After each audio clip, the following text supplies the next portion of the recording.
Good morning. It's Tuesday. It's November 2nd, and I'm live here this morning on Facebook.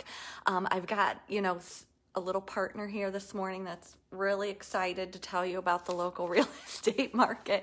So let's talk about what's happened this past week, and then we're going to get into an article that I found that I thought was really interesting.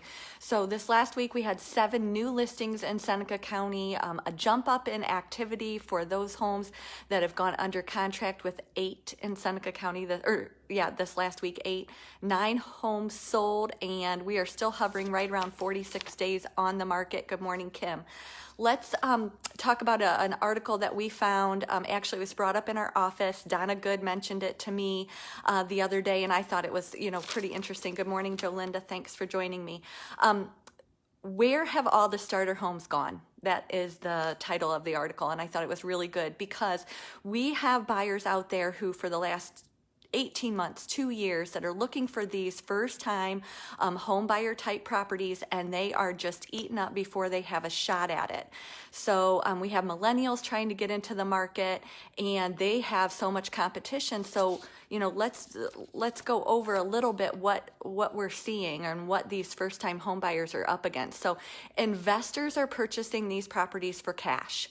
So we've heard the phrase, and we've seen the phrase in different articles and on another podcast that I listened to, that it's Wall Street is buying up Main Street. So investors who used to spend between, up to maybe $60,000, $70,000 for that investment, rental, or potential flip, they've upped their price point up to, 100, 150. Good morning, Charlie. Maybe not 150, but they've upped that price point because they know that with the rental market right now, they can get a higher dollar of rent. The rents have just kind of skyrocketed through COVID, so our investors are willing to spend more. They know that they're going to get a return on that investment. So our first-time home buyers, you're up against cash investor buyers who are very savvy. Homeowners are turning their starter homes into Airbnbs or rentals. So you may have your starter home that you've lived in for 5 or 10 years, and then they refinance that property and they stay and rent that home out, again because of the rise in rental rates. So it's made a good investment for them as far as an Airbnb. They take the equity and they move on to the second higher up home.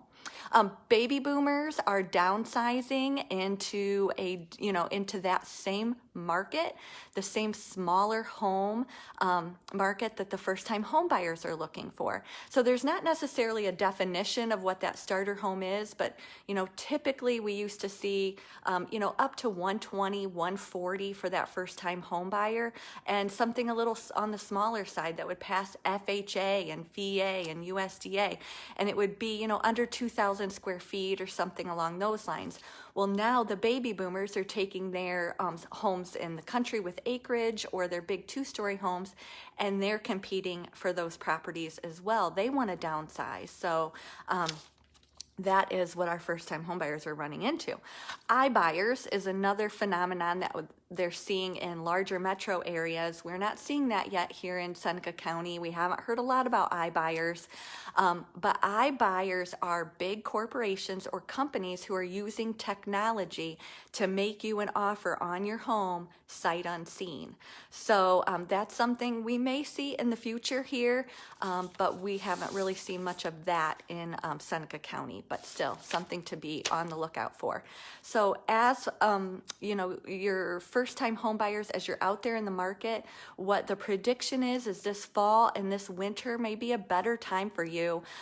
Those FHA, VA, USDA buyers may be finally able to capture that property. So as always, give me a call, email, text with any questions. I know I kind of ran through a lot this morning, so thank you so much and have a great day.